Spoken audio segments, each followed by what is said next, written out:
Assalamualaikum warahmatullahi wabarakatuh. Nama saya Siti Nur Maharani Tuhulele dari kelas 1E. Dalam kesempatan kali ini saya akan mengangkat tema mengenai hak untuk mendapatkan perlakuan yang sama dalam hukum dan pemerintahan. Seperti yang kita ketahui bersama bahwa Indonesia merupakan negara hukum. Semua hal yang kita lakukan baik dalam lingkup pemerintahan maupun lingkungan sosial sudah diatur dalam Undang-Undang Dasar negara kita. Hukum dengan HAM sudah pasti tidak dapat dipisahkan, karena dalam penegakan HAM harus dilandasi oleh aturan hukum.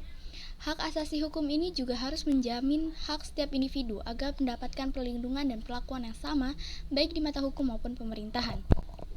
Hak untuk mendapatkan perlakuan yang sama dalam hukum dan pemerintahan juga diatur dalam UUD 1945 pasal 28D ayat 1 yang berbunyi, setiap orang berhak atas pengakuan, jaminan perlindungan dan kepastian hukum yang adil serta perlakuan yang sama di hadapan hukum.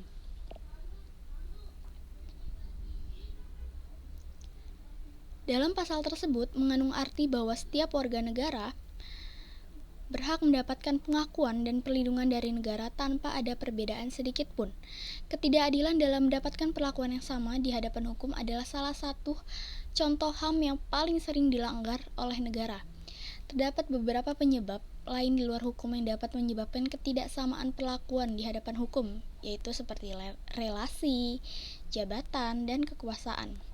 Perlakuan yang tidak sama di hadapan hukum juga dikarenakan oleh kurang tegas atau kurang kuatnya hukum yang ada di negara kita. Salah satu contoh adalah orang miskin yang mencuri uang yang tak seberapa untuk sekolah anaknya dan biaya kehidupannya harus ditangkap dan divonis 5 tahun penjara bahkan lebih lama. Sedangkan para koruptor yang mencuri uang negara hingga miliaran rupiah hanya mendapatkan vonis yang ringan dalam hukumannya. Bahkan beberapa bisa bebas.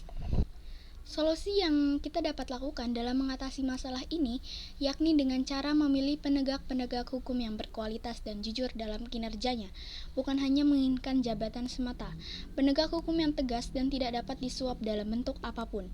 Selain itu, kita juga dapat melakukan sosialisasi mengenai hukum yang ada di Indonesia, supaya masyarakat awam lebih mengetahui bagaimana sistem hukum di Indonesia agar ketika terjadi ketidaksamaan perlakuan di hadapan hukum oleh siapapun itu, masyarakat dapat mengetahui bahwa hal tersebut merupakan pelanggaran hukum. Demikian yang saya dapat sampaikan. Mohon maaf jika dalam penyampaian saya terdapat salah ucapan maupun informasi. Terima kasih sudah menonton. Semoga informasi yang saya sampaikan dapat berguna untuk orang lain. Wassalamualaikum warahmatullahi wabarakatuh.